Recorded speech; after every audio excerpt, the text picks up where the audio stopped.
नमस्कार। के न्यूज़ के खास कार्यक्रम खास मुलाकात में आपका स्वागत है। मैं दुर्गेंद्र चौहान हूँ। उत्तर प्रदेश में उपचुनाव है। नेता मंत्री चाहे आजमगढ़ हो चाहे रामपुर हो, लगातार अपने अपने पार्टियों के लिए चुनाव प्रचार कर रहे हैं, लेकिन इसके साथ में तमाम सरकारी काम भी वो कर रहे हैं। उत्तर प्रदेश के स्टाम्प एवं न्यायालय शुल्क मंत्री, राज्य मंत्री स्वतंत्र प्रभार रविंद्र जायसवाल, जो काशी से नरेंद्र मोदी के संसदीय क्षेत्र से विधायक हैं, इन दिनों आजमगढ़ के में चुनाव प्रचार में लगातार अपनी पार्टी का भी काम कर रहे हैं और सरकारी काम कर रहे हैं। आज इस खास मुलाकात कार्यक्रम में हम रविंद्र जायसवाल से उनके विभाग के बारे में बात करेंगे और कुछ राजनीतिक बातें भी करेंगे। आजमगढ़ से सीधे रविंद्र जायसवाल हमारे साथ जुड़ गए हैं। रविंद्र जायसवाल जी, बहुत बहुत स्वागत, बहुत अभिनंदन आपका और बहुत आभार के न्यूज़ में समय देने के लिए। बहुत आपके विभाग ने इधर बहुत महत्वपूर्ण एक बहुत बड़ा फैसला लिया है। हालांकि दूसरे राज्यों में यह था, लेकिन उत्तर प्रदेश में मुझे लगता है इस तरह का निर्णय आपकी सरकार और आपके द्वारा ये पहली बार इस तरह का निर्णय लिया गया है और लगातार आप मुझे लगता है दूसरे बार इस विभाग के मंत्री हैं। ये अभी तक जो होता था कि मान लीजिए कोई पिता बेटी आपस में जो इस तरह के रिलेशन, जो ब्लड रिलेशन होते थे, उनमें जब आपस में किसी प्रॉपर्टी का, गिफ्ट का या किसी प्रकार के कोई जो अधिकार पूर्वक किसी का संपत्ति में चल संपत्ति में अधिकार होता था, उसका अगर आपस में ट्रांसफ़र होता था, रजिस्ट्री होती थी, तो उसमें एक सामान्य शुल्क लगता था। लेकिन आपकी सरकार ने संशोधन करके और जो प्रदत्त अधिकार थे, जो स्टाम्प रजिस्ट्रेशन एक्ट है 1899 का, उसके तहत जो प्रदत्त अधिकार थे, उन अधिकारों का प्रयोग करके एक आमूलचूल परिवर्तन किया है और इसे घर घर सौहार्द के रूप में भी देखा जा रहा है। ये क्या योजना है, क्या परिवर्तन है? हमारे करोड़ों दर्शक आपको देख रहे हैं, उन्हें समझाइए, क्योंकि जो विवाद है, प्रॉपर्टी है, ये क्राइम की भी जड़ है। घर घर जब जो परिवारों के अंदर पारिवारिक हिंसा होती है, उसमें तमाम तरीके के घटनाएं हो जाती हैं, हत्याएं हो जाती हैं, हत्या के प्रयास की घटनाएं हो जाती हैं। तो इससे इस तरह की घटनाओं में किस तरीके से रोक लगेगी, और वास्तव में पहले दर्शकों को समझाइए कि क्या योजना है और कैसे इसको लागू किया आपने, आपके मन में ये कहाँ से कंसीव किया आपने, रविंद्र जायसवाल जी? चौहान साहब, उत्तर प्रदेश के अंदर जब कोई प्रॉपर्टी का स्थानांतरण होता है तो हमारे पास दो उसका विकल्प होता है, या तो हम रजिस्ट्री कर दें या तो हम दान करें, यानी गिफ्ट करें। लेकिन गिफ्ट में और सेल परचेज में सेम अमाउंट का स्टाम्प लगता है जी। माना कि आपके मकान की कीमत, सर्किल कीमत 1 करोड़ रुपए है। अगर हम उसकी बिक्री करेंगे तब भी लगता है 7 लाख रुपए, अगर शहर के अंदर तो 7 लाख रुपए 1 करोड़ के वैल्यू पर, और हम अगर दान करते हैं तब भी 7 लाख रुपए स्टाम्प लगती थी जी। यह देखा गया था कि देश के यशस्वी प्रधानमंत्री माननीय मोदी जी सबका साथ, सबका विकास, सबका विश्वास के लिए संकल्पित है। उनके संकल्प को संबद्ध प्रदान कर रहे हैं प्रदेश के यशस्वी मुख्यमंत्री माननीय योगी जी। इन दोनों लोगों का यह प्रयास है कि जनता का भला हो, जनता का विकास हो और राष्ट्र हित में कुछ हो। हम देश की आजादी का मना रहे हैं अमृत महोत्सव जी, पूरे देश में हर विभाग मना रहा है। हम लोगों को लगा कि हमारा विभाग जो है रेवेन्यू कलेक्ट करता है, लेकिन हमारा काम जनता को राहत देना भी है। हमने अध्ययन किया कि एक पिता अपना सेल्फ अर्जित प्रॉपर्टी को चाहता है कि मैं अपने बच्चों में बांट दूं, जबकि पिता या मुखिया के न रहने पर स्वतः उस बच्चों का अधिकार होता ही है जी, लेकिन उसके न रहने पर होता है। लेकिन पिता चाहता है कि मैं अपने सामने बांट दूं ताकि भविष्य में कोई विवाद न होने पावे, या उसके बच्चे उस प्रॉपर्टी को लोग लेकर के कुछ नई योजना बनाते हैं, कहीं उसको सेल कर, कहीं से चाहते हैं बाहर चले जाए रहने के लिए, कुछ व्यापार करें, कुछ लोन करेंगे। लेकिन उसमें क्या मजबूरी है, अगर पिता अपनी प्रॉपर्टी को अपने बच्चों में बांटेगा तो वह गिफ्ट करेगा या सेल करेगा, दोनों में स्टाम्प लगता था। अब एक पिता घर के अंदर रह रहा है, ना उसमें कोई नया मेंबर आया, ना नया मेंबर को नया पुराना मेंबर जा रहा है जी, न पैसे का लेन हुआ, न पैसे का देन हुआ, उसके बावजूद वह अपने बच्चों में सुख का भविष्य देखता है, तो उसको पूरी के पूरी स्टाम्प पे करना पड़ता था जी। लेकिन खैर, एक भाई, 2 भाई हैं, भाई चाहता है कि हम लोग अपनी अपनी प्रॉपर्टी को 4 जगह के बजाय 4 भाई हैं, 4 जगह प्रॉपर्टी, चारों में चारों का नाम है जी वो चाहता है कि हम सब लोग अलग अलग प्रॉपर्टी सिंगल सिंगल बांट लें और बांटने के बाद हम अपने अपनी योजना में उसका लाभ उठावें। तो क्या होता था कि चारों में चारों का नाम है, तो नाम हटाने के लिए आपस में फिर स्टाम्प लगता था उसी प्रकार से। जी क्या अब एक सोचिए कि किसी दुर्भाग्य से कोई बेटी विधवा हो गई है, पिता की इच्छा होती है कि इसे हम कुछ सहायता करें, तो बेटा अपनी प्रॉपर्टी एक विडो बेटी को देता है, तो प्रॉपर्टी भी देगा और साथ में स्टाम्प भी देगा। तो इसको हम लोगों ने पूरा सरलीकरण कर दिया माननीय मुख्यमंत्री जी के निर्देश पर कि अब हम सर्किल रेट के बराबर स्टाम्प नहीं देंगे, क्योंकि हमारा कोई प्रॉपर्टी न हमने बिक्री किया है, न कोई नया कस्टमर आया है, न कोई लेन हुआ, न देन हुआ कैश का। ऐसी स्थिति में हम अब अमाउंट कर दी केवल 5,000 फिक्स, वन टाइम फिक्स कर दिया गया है। जी अब 5,000 में एक पिता अपने बेटा को, अपने बेटी को, अपने बहू को, यहाँ तक कि भाई भाई को या बहन भाई को, यह अपनी प्रॉपर्टी उसको दान कर सकते हैं। दान यानी कि बिक्री के बराबर होता है, सेल के बराबर होता है।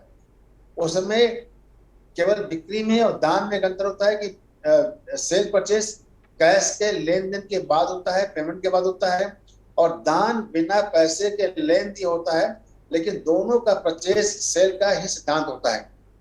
अब क्या होता था कि पैसे के लेन देन हुआ ही नहीं, एक पिता अपने बेटे से कैसे लेता नहीं है, भाई भाई लेता ही नहीं है, एक तरह से वो सेटलमेंट करता है, लेकिन वो चाहता है कि भविष्य में झगड़े ना हो। तो यहाँ पर पूरा पूरा स्टाम्प करता है। माना एक प्रॉपर्टी की कीमत अगर 1 करोड़ रुपया है, तो उसमें अपने बेटा को देने के लिए 7 लाख रुपए का स्टाम्प लगता था। जी अब आगे से ये पूरा छूट कर दिया गया है, घर घर में सौहार्द का वातावरण बने। ये देखा गया है कि 90% परिवारों के अंदर प्रॉपर्टी को लेकर के विवाद है, क्लियर न होने के कारण से कौन कहाँ पर दिया गया है, किसी में क्या है, यह न होने के कारण से भाई भाई भाई बहन ये झगड़ा कर रहे हैं। तो अब उत्तर प्रदेश के अंदर इस कदम के बाद से हर आदमी 5,000 रुपए का अपना स्टाम्प पे करेगा और अपनी प्रॉपर्टी अपने बेटे को, अपने भाई को, अपने बहन को, अपने बहू को यह दान करेगा, और घर घर में सौहार्दपूर्ण वातावरण बनेगा, परिवार में झगड़े कम हो जाएंगे, और साथ ही साथ मुकदमे कम हो जाएंगे, थाना पुलिस कम हो जाएगा। तो मैंने माना कि इसमें सरकारी रेवेन्यू लॉस हो रही है, लेकिन सरकार का पक्ष केवल रेवेन्यू नहीं है, सरकार का पक्ष जनता का भला का है। मंत्री जी एक बहुत महत्वपूर्ण बातें आपने बताई। एक मोटे तौर पर असेसमेंट किया गया होगा कि मान लीजिए इस तरीके की योजना हम लागू करते हैं, तो इसके पीछे सरकार का ध्येय और लगभग कितना राजस्व कम हुआ होगा। उसको हानि तो नहीं कहेंगे हम, क्योंकि जनहित में उठाए गए कदम में हानि लाभ देखा नहीं जा सकता है, और सरकारें वेलफेयर स्टेट होती हैं, ना कि प्राइवेट लिमिटेड कंपनी। तो लगभग क्या एक तो असेसमेंट किया गया होगा, और इसके पीछे ये विचार उत्तर प्रदेश में मुझे लगता है इससे पहले इस तरह की व्यवस्था नहीं थी, तो अचानक ये चीजें आई कैसे?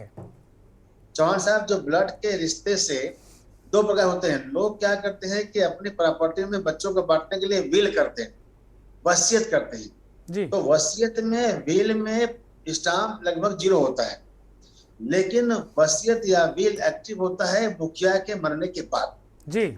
जब मुखिया मर जाता है तब यह एक्टिव होता है। हम ऐसा सपना क्यों देखें कि मुखिया मरे? मुखिया की इच्छा है तो वो आज ही अपने बच्चों को खुशहाली देख ले। एक पॉइंट था, जबकि विल में वसीयत में स्टाम्प नहीं मिलता है, तो 90% लोग इसका विल की सहारा लेते हैं जी। वहाँ स्टाम्प 0 था, लेकिन विल में अक्सर विवाद होता है, क्या नहीं हमको ये कहा गया था, हमको ये कहा गया थे। अब क्या हुआ कि वह दान करने के बाद पिता या मुखिया अपने सामने अपने परिवार की खुशहाली को देख सकेगा, जीते जी देख सकेगा। Point number 1। पॉइंट नंबर 2, लगभग इसमें 350 करोड़ रुपए के आसपास ब्लड के रिश्ते से हमको मिलता था स्टाम्प ड्यूटी। 350 करोड़ मिलता था। जो लोग जीते जी ब्लड के रिश्ते में 100% का स्टाम्प पे करते थे जी। लेकिन क्योंकि 90% लोग सहारा लेते हैं, वसीयत का, विल का लेते थे, जहां हमको 0 मिलता था। अब हमें जो रेवेन्यू लॉस होगा, वह रेवेन्यू लॉस थोड़ा होगा, 300 करोड़ के आसपास होना चाहिए, ये अंदाजा है, कोई लिखा पढ़ा नहीं है, मोटा ही आएगा। हाँ, ठीक बात है। तो इसमें इस योजना में पति पत्नी, पुत्र पुत्री, पुत्र वधू, दामाद, सगा भाई, सगी बहन, पुत्र पुत्री, ये मतलब ब्लड के रिलेशन कुल मिलाकर कहा जाए तो ब्लड रिलेशन के लोग ऐसा कर सकते हैं। ये जो भारत सरकार का आयकर में ब्लड का या खून का रिश्ता है, हमने उसको लागू किया। उसमें पिता है, पुत्र है, बेटा है, बेटी है, दामाद है, ये सारे इनके आते हैं जो आयकर में रिकॉग्नाइज किया गया है ब्लड का रिश्ता, उसमें आते हैं, ये सब उसमें लागू होंगे।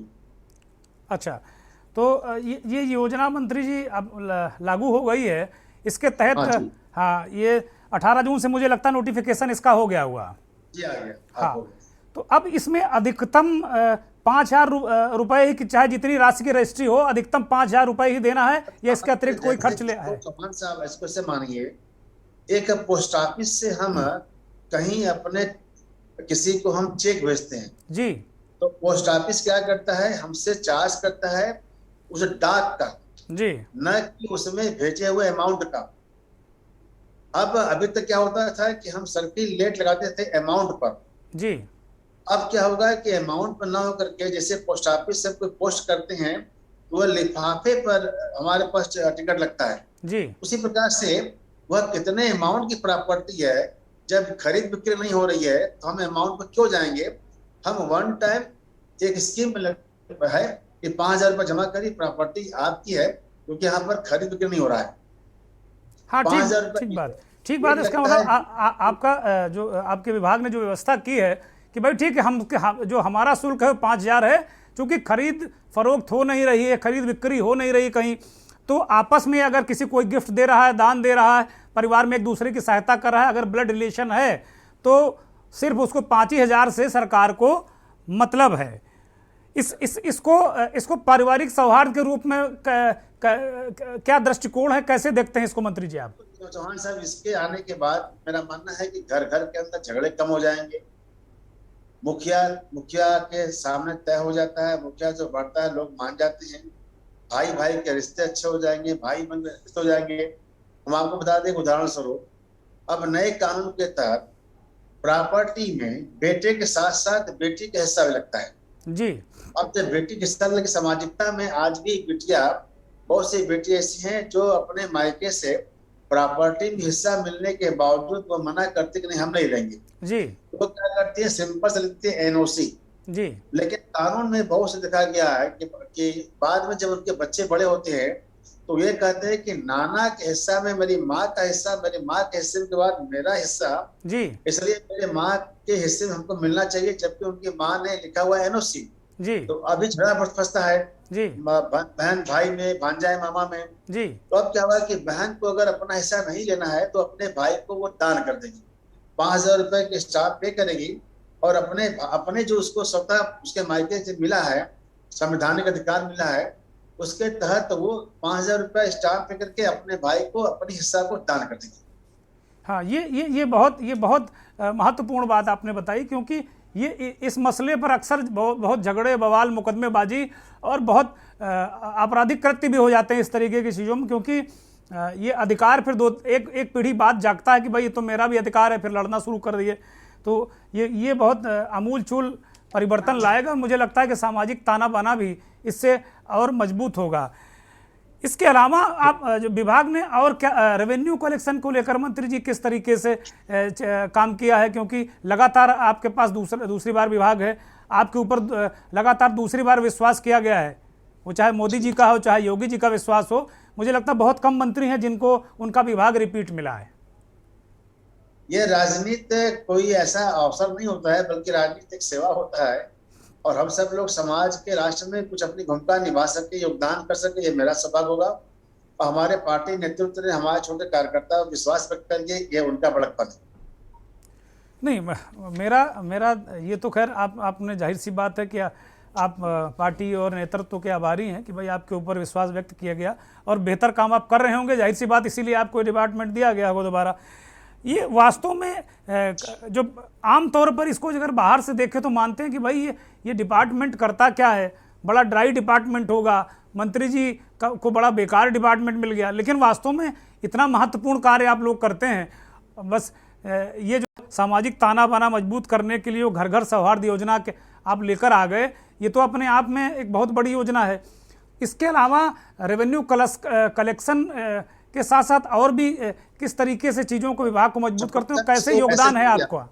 रोहन साहब, इसको ऐसे देखिए आप, 2016-17 में अखिलेश यादव जब मुख्यमंत्री थे तो इस डिपार्टमेंट की रेवेन्यू थी 11,000 करोड़ जी। 5 साल के अंदर जब माननीय योगी जी आ गए हैं तो इसकी रेवेन्यू पहुंच गई है 21,000 करोड़। बहुत बड़ा लगभग दोगुना ये रेवेन्यू हुआ है। इसके दो अर्थ हैं। इसका एक अर्थ है कि उत्तर प्रदेश के अंदर लॉ एंड ऑर्डर अच्छा होने के कारण से यहाँ इन्वेस्टर यहाँ पे इन्वेस्ट कर रहे हैं। लोग अपना आशियाना यहाँ चाहते हैं कि मैं यूपी बनाऊं, और इस कारण से हमारा रेवेन्यू बढ़ा है। या मैं इसको और बताऊं, थोड़ा क्लियर कर दूं कि अखिलेश यादव के समय में शायद इसके अंदर इतना होल होते थे कि रेवेन्यू की चोरी होती थी, और उस चोरी होने के कारण से यह मात्र 11,000 करोड़ था, जो आज बढ़ करके लगभग पहुंच गया 21,000 करोड़ पर। इसके दो ही अर्थ हैं। तो हम लोग माने योगी जी जीरो करप्शन पर प्रेशर बना रहता है उनका, माननीय प्रधानमंत्री जी का, वो जीरो करप्शन पर हम काम कर रहे हैं और सारे इसके होल को बंद करने का प्रयास किया जा रहा है। उसी होल बंद करने के लिए सभी रजिस्ट्री ऑफिस में लग रहा है कैमरा जी, और कैमरा रहेगा वाइस साइड। हमारा जिला मुख्यालय और लखनऊ मुख्यालय पर यह लोग सीधे वहीं से लाइव देखेंगे, क्या अंदर बात हो रहा है उसको सुनेंगे, ताकि हम जीरो करप्शन कुछ काम कर सके। Point number 1। पॉइंट नंबर 2 कि अक्सर देखा गया कि रजिस्ट्री ऑफिस में वहां बैठा बाबू किसी का रजिस्ट्री पहले किसी की बात करता था, तो अब करा दिया है कि पूरी तरह से टोकन सिस्टम। आप जाएंगे, अपना टोकन लेंगे, आपको टाइम मिल जाएगा 1 बजे, 1:15 बजे, 2 बजे, 1:30 बजे, आप सीधे उससे पहुंचिए और अपना रजिस्ट्री लगाइए, ताकि आपका समय महत्वपूर्ण है वो बर्बाद न होने पाए। पूरी तरह से अब हमारी विभाग हो रहा है डिजिटल। मतलब कि अगर आपको कोई प्रॉपर्टी खरीदना पड़ता है तो 12 साल का मुआवजा लेते हैं। उस 12 साल के मुआवजा के लिए आप जाते हैं रिकॉर्ड रूम में जी। अब रिकॉर्ड में नहीं होगा, बल्कि आपके मोबाइल में, आपके नेट पर, आपके लैपटॉप पर होगा कि आप कोई प्रॉपर्टी जिसको आप चेक कर लेंगे और चेक करने के बाद किसका 12 साल का इतिहास क्या है वो हर व्यक्ति के नेट पर होगा, वह चेक करेगा। रिकॉर्ड रूम जाने की जरूरत नहीं पड़ेगी। जल्द ही हम मंथन कर रहे हैं। अक्सर अभी तक क्या है कि स्टाम्प एक्ट में हमारे पास रेवेन्यू को हमारा देना होता है, कोई व्यक्ति आएगा हम उसकी रजिस्ट्री कर देते हैं, हम केवल चेक करते हैं कि मेरी इसमें स्टाम्प है कि नहीं है।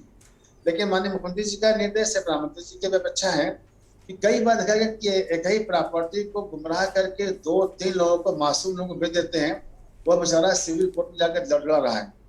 अभी हम लोग राजस्व से इसको लिंक करने का प्रयास कर रहे हैं कि राजस्व को लिंक कर देंगे, और मेरा विभाग रजिस्ट्री करने के पहले ये चेक करेगा कि यह आदमी का रिकॉर्ड में नाम है कि नाम नहीं है। अगर रिकॉर्ड में नाम नहीं है तो इनको रोका जाए। हम जल्दी ही प्रयास करेंगे कि शहर के जो बिल्डर हैं, जो बिल्डर के पास नक्शा अप्रूव्ड है, वो कितने फ्लैट की है, वह फ्लैट के बाद कितना अधिकृत सेल करने के लिए उससे अधिक सेल कर हम उसको रोका सकें। हम ये जनता के हित में भी चिंतन कर रहे हैं और जल्दी ही हमारा विभाग बनाएगा ब्लूप्रिंट। 2 महत्वपूर्ण सवाल हैं आपके सवाल से ही, 2 महत्वपूर्ण सवाल निकले। एक तो बिल्डर्स बहुत घपला होता है, इसमें बड़ा करप्शन होता है, भयंकर करप्शन करते हैं। स्टैम्प चोरी के इतने मामले हम लोग उस जमाने से सवाल कंप्लीट होने दें। उस जमाने से जब अब्दुल करीम तेलगी का प्रकरण चला था, तब से लेकर आज तक हम लोग देख रहे थे कि कितना स्टैम्प चोरी का मामला हो गया। नकली स्टैम्प छप जा रहे थे वहाँ नासिक के प्रेस में जाके, नकली स्टैम्प का बहुत बड़ी समस्या हो रही थी। बिल्डर जो होते हैं, जैसा आपने खुद ही कहा कि ये स्टैम्प चोरी को लेकर इनके लंबा एक घालमेल होता है, तो आपने कहा कि डिजिटलाइजेशन करेंगे। इसके लिए कोई समयबद्ध योजना है डिजिटलाइजेशन के लिए? पहला सवाल है मेरा। दूसरा सवाल यह है कि स्टैम्प खरीदने के लिए पहले कचहरी में मारामारी होती थी, अभी भी मुझे लगता होती होगी, क्योंकि मैंने बहुत दिन से कोई रजिस्ट्री वस्ट्री कराई नहीं किसी की भी। तो अब क्या कोई सरलीकरण प्रक्रिया लेकर सरकार आ रही, मंत्री जी इसको लेकर कुछ आ रहे हैं, कोई योजना है आपके दिमाग में? एक जो स्टाम्प का घोटाला कांग्रेस के राज्य में हुआ था जी, उसको देखते हुए हम लोग लागू कर दी है ई स्टाम्प। हाँ, यानी किसी भी रजिस्ट्री में आप मान लें कि 1 लाख का स्टाम्प लग रहा है, तो आप 5-10 हजार रुपया लगाएंगे फिजिकल स्टाम्प, बाकी लगाएंगे ई स्टाम्प। जी। स्टाम्प वो होता है जहां पर प्रिंट नहीं होता है, बल्कि स्टाम्प के वैल्यू का मोहर लगता है उसमें। तो हाँ। आज के डेट में अपने यहाँ लगभग 95% हो गया है ई स्टाम्प। जी। तो ई स्टाम्प के बाद से स्टाम्प डालना बंद हो गया। ई स्टाम्प कागज से हम लोग उसे कंट्रोल कर रहे हैं। तो ई जी। स्टाम्प लगने के बाद जो हमारा था स्टाम्प का कमीशन था वेंडरों को 1%, तो हमने कर दिया है उसको 0.5%। उससे भी लगभग हमारा काफी इनकम यूपी का बढ़ा है। इनकम बढ़ने से हम रोड में, अस्पताल में, चिकित्सा में, शिक्षा में, विकास के काम में उसका इस्तेमाल कर रहे हैं। ई स्टाम्प लगने से हमारा जो कमीशन जाता था वेंडर को, एक रुपया हमने हाफ कर दिया है। हाफ करने के बाद हमारा जो पैसा बचा उससे सड़कें बन रही है, अस्पताल बन रहा है, चिकित्सालय बन रहे हैं। पॉइंट नंबर 2, हम आगे आगे जाकर के स्टाम्प से भी एडवांस चले जा रहे हैं। हम विचार कर रहे हैं डिजिटल स्टाम्प पर, जी। और वो भी केवल आपके मोबाइल पर कोई सूचना आती है, ये डिजिटल होता है। जी। तो हम लोग चिंतन कर रहे हैं इस पर करने के लिए। तो ये योजना लेकर आ रहे हैं जो अभी भी कचहरी में थोड़ा बहुत खरीदना पड़ता है स्टाम्प, तो इसके लिए अब डिजिटली मोबाइल पर भी कुछ नया लेकर आ रहे हैं ताकि वो डिजिटल स्टाम्प आपको मिल जाए। ये योजना है मंत्री जी। अभी मंथन हो रहा है, ये चीजें मंथन हो रहा है, चिंतन कर रहे हैं हम लोग क्या बेहतर कर सकते हैं। हाँ, तो मतलब कुल मिलाकर जो कचहरी में स्टाम्प खरीदने की मारामारी को आपकी सरकार और आप कम करने की तरफ तो सोच रहे हैं। हमने क्या किया कि हमारे पास हर जिले में जहां जहां रजिस्ट्री होती है उन सब जगह हमने, जब से हम महामंत्री बनाए गए हैं, तो 5500 वेंडरों को हमने नया बनाया। पहले क्या था कि वेंडर लिमिट में थे। मैंने कहा कि स्टाम्प विभाग लोगों को नौकरी के साथ साथ उद्योग देगी, उद्यमी बनाएगी। तो हमने पूरे प्रदेश में नौजवानों का आह्वान किया है कि अगर जो लोग इस उद्यम में आना चाहते हैं वह स्टाम्प वेंडर बने, और 48 घंटे के अंदर एडीएम फाइनेंस को जारी किया गया निर्देश कि 48 घंटे के अंदर उनको मिलना चाहिए स्टाम्प बेचने का लाइसेंस, यानी वेंडर का लाइसेंस। पॉइंट नंबर 1, इस प्रकार से करीब 5500 नौजवानों को रोजगार दिया गया है। जी। और यह सिस्टम अभी खुला हुआ है। कोई व्यक्ति आपके माध्यम से जो देख रहे हैं आपको टेलीविजन, वह सिंपल सा एक फॉर्मेट पर एडीएम फाइनेंस के अप्लाई करेंगे और 48 घंटा के अंदर उनको मिल जाएगा लाइसेंस स्टाम्प बेचने के लिए। अब हर गली, हर मोहल्ले में जब स्टाम्प वेंडर हो जाएंगे तो यह फिर कोई आदमी शुरू हो कंपटीशन में कोई भी स्टाम्प को ब्लैक में नहीं बेच सकता है। हर गली खुल गया। पॉइंट नंबर 1, अभी हमने कैबिनेट से पास करा दिया है, जो हमारा राशन कार्ड का दुकानदार है वह भी स्टाम्प बेचेगा। जी। राशन कार्ड का दुकानदार ही बेचेगा। और ये जो सीएससी है, जन सहज केंद्र वाले हैं, हम जल्दी उनको भी देंगे ताकि वह भी स्टाम्प बेच सकें। सामुदायिक स्वास्थ्य केंद्रों पर, हाँ, राशन कार्ड को भी दे दिया है। कोई भी राशन कार्ड का दुकानदार अगर स्टाम्प बेचता है तो सिंपल सा दे देगा एप्लीकेशन और उसको शुरू हो जाएगा स्टाम्प बेचने के लिए। सीएससी पर भी मिलेगा। पूरा यूपी के हमने राशन कार्ड के लिए कानून बना दिया है। आपके माध्यम से जो देख रहे होंगे, कोई व्यक्ति जो स्टाम्प जो कंप्यूटर चलाता है वो अपने यहाँ से स्टाम्प बेच सकता है। अच्छा, और स्टाम्प वालों का जो कमीशन था वो आपने 0.5% कर दिया 1% के बजाय। पहले क्या था, माना है कि आपको 1 लाख रुपए के स्टाम्प चाहिए तो 1000, 55,000 कई स्टाम्प लगते थे, जी। पूरा गड्डी बन जाए। अब माना कि आप चाहिए 1 लाख रुपए, तो एक स्टाम्प लेंगे और उस पर 1 लाख का मोहर मार देंगे। जी। जब जी। 1 लाख का मोहर मारेंगे तो हमारे पास कैरी करने का खत्म हो गया, 10 ठो स्टाम्प की एंट्री बंद हो गया है। हम एक ही पन्ना पर 1 लाख का मोहर मारते हैं और 1 लाख का वैल्यू हो गई। ठीक बात है। तब हमने कमीशन कम किया था क्योंकि उनका मेहनत कम हो गया। तो कमीशन अब वेंडरों को केवल 0.5% मिल रहा है मंत्री जी। फिजिकल स्टाम्प पर 1% है, ये स्टाम्प 50% है। अच्छा, ये तो बहुत अच्छी योजनाएं हैं कि भाई अब स्टाम्प, आपने इस सवाल का जवाब तो दे ही दिया कि भाई जब जगह जगह स्टाम्प मिलने लगेंगे तो जाहिर सी बात है कि उनका संकट कम हो जाएगा, तो भ्रष्टाचार का कहीं सवाल ही नहीं उठता। और इससे जॉब क्रिएशन, रोजगार भी जनरेशन कर दिया आपने, तो बहुत अच्छी बात है कि भाई इससे रोजगार भी मिलेगा। जो आपको रोजगार देने का टारगेट है आपकी सरकार का, वो भी इससे पूरा होगा। नौजवान अपने जिले में चाहता कि आ जाए इस उद्यम करने के लिए, तो वह उसका स्वागत है। वो सिंपल से देगा, एडीएम फाइनेंस का आवेदन को मिल जाएगा। आपका विभाग कुछ वैकेंसी निकाल रहा है, भर्ती निकाल रहा है मंत्री जी? इस समय सबसे ज्यादा नौजवानों को रोजगार की जरूरत है। माननीय मुख्यमंत्री जी का निर्देश है कि किसी विभाग में कोई भी पद रिक्त नहीं रह गए, सभी का मांग करके विज्ञापन होने जा रहा है। सरकार कार्मिक विभाग का काम शुरू कर रहा है और सभी प्रदेश के हर विभाग में नियुक्तियां प्रोजेक्ट 100%। कोई आंकड़ा दे पाएंगे कि आपके यहाँ कितने पद रिक्त हैं इस समय? अपने यहाँ पर 200 कुछ था जो जिसका गया वैकेंसी। अच्छा, एक आपके विभाग से जुड़ा बड़ा अहम सवाल है, लेकिन शायद आपको अच्छा ना लगे, अप्रिय सवाल है ये। निश्चित तौर पर मंत्री और अधिकारियों को बिल्कुल प्रिय नहीं लगेगा। रजिस्ट्री विभाग में भ्रष्टाचार को लेकर तमाम शिकायतें हैं, और जब भी आप अपनी रजिस्ट्री लेने जाएंगे तो आपको उसका कुछ परसेंटेज तय है कि भाई आपको जब रजिस्ट्री लेने जाना होगा तो वो परसेंटेज रजिस्ट्री का कागज़ देंगे, वो आपको देना ही पड़ेगा, वो चाहे वकील के माध्यम से रिश्वत चली जाए या आपसे डायरेक्ट ले लें। तो रिश्वत जो इस विभाग में है उसका जो समूल नाश कब तक हो जाएगा, और इसके लिए आपके पास क्या कार्य योजना है? चौहान साहब, पूर्व के सरकारों में यह खेल होता होगा, योगी जी के कार्यकाल में यह खेल को बंद किया गया है। उसी कारण से 11,000 से हम पहुंचते हैं 21,000 करोड़। पॉइंट नंबर 1, फिर भी मैं आपके चैनल के कह रहा हूँ, आपके चैनल पर अगर किसी से ये रजिस्ट्री में जाया करेंगे लोग, एक पैसा कैश वहां पर लेके नहीं जाना है। डिजिटल आपका स्टाम्प हो गया, स्टाम्प हो गया है, और निबंधन शुल्क लगता है 1%, वह भी आप ऑनलाइन जमा करके आ जाइए। विभाग के अधिकारियों को निर्देश से कभी कभी मैं भी छापे मारता हूँ, अधिकारी मानते हैं अगर उनके जेब में 500 रुपया से ऊपर किसी के पास मिल गया तो यह उनके खिलाफ कार्रवाई की जाती है। और आपके माध्यम से मैं जनता से कहना चाहता हूँ, कोई भी व्यक्ति निबंधन और स्टाम्प के अलावा 1 पैसा आपसे मांगता है तो आप हमें लिखित शिकायत करेंगे। मैं कड़ी से कड़ी कार्रवाई किया हूँ, आगे भी करता रहूंगा। कोई हेल्पलाइन बनाए मंत्री जी, क्योंकि बहुत ढेर सारी शिकायतें हम ही भिजवा देंगे आपको, क्योंकि हम लोग के पास भी आया करती हैं ढेर सारी शिकायतें कि रजिस्ट्री देते ही नहीं है। बाकायदे वकील बाहर सेट करके जाता है भैया ये अधिकारी को देना है, ये कर्मचारी को देना नहीं, वरना आप रजिस्ट्री नहीं करा सकते।